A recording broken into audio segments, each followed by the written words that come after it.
7월 10일 금요일 성령 충만한 하루를 위한 듣는 묵상. 오늘의 본문은 빌립보서 2장 1절부터 4절까지의 말씀입니다.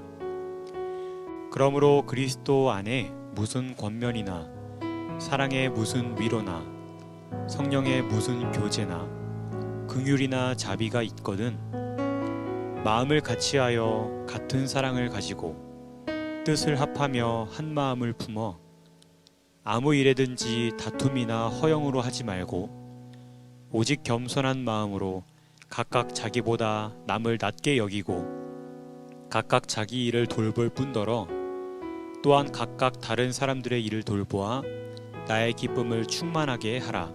아멘. 빌립보 교회는 복음이 확장되는 일을 위해 열심을 다하고 헌신했던 교회였습니다.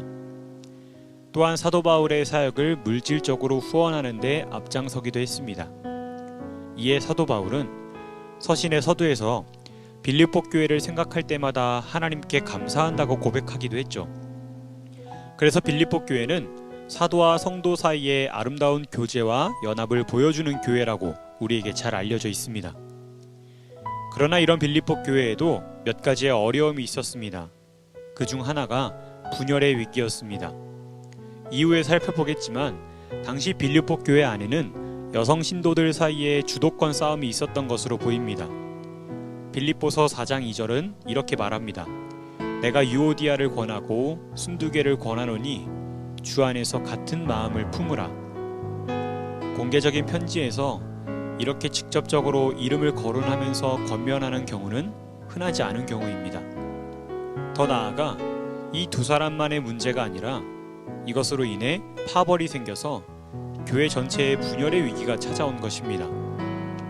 그래서 바울은 특히나 빌립보 교인들을 향한 편지에서 교회의 일치와 연합과 관련된 단어들을 자주 사용합니다. 오늘 본문에서 바울은 주님의 몸된 교회를 아름답게 세워나가기 위해 4가지의 기둥을 세울 것을 권면하고 있습니다. 그 4가지의 기둥은 1절에서 말해주고 있습니다.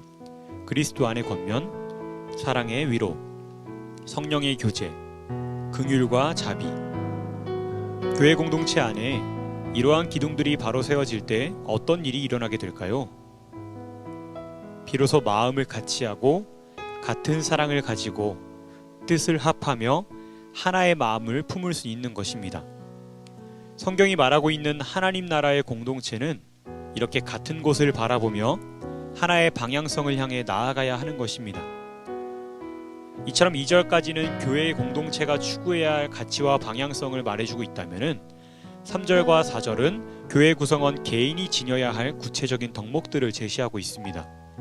그중 가장 핵심되는 것은 나보다 남을 낮게 여기는 것입니다. 낮게 여기는 것이 아닙니다.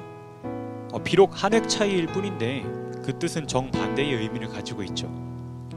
우리 신광교회의 공동체가 이런 믿음의 본이 되기를 소망합니다. 다른 이들을 낮게 여기는 것이 아니라 나보다 더 낮게 여기고 서로 자랑하는 것이 아니라 서로 사랑하고 세상의 빛과 소음의 역할이 아니라 빛과 소금의 역할을 감당하는 공동체.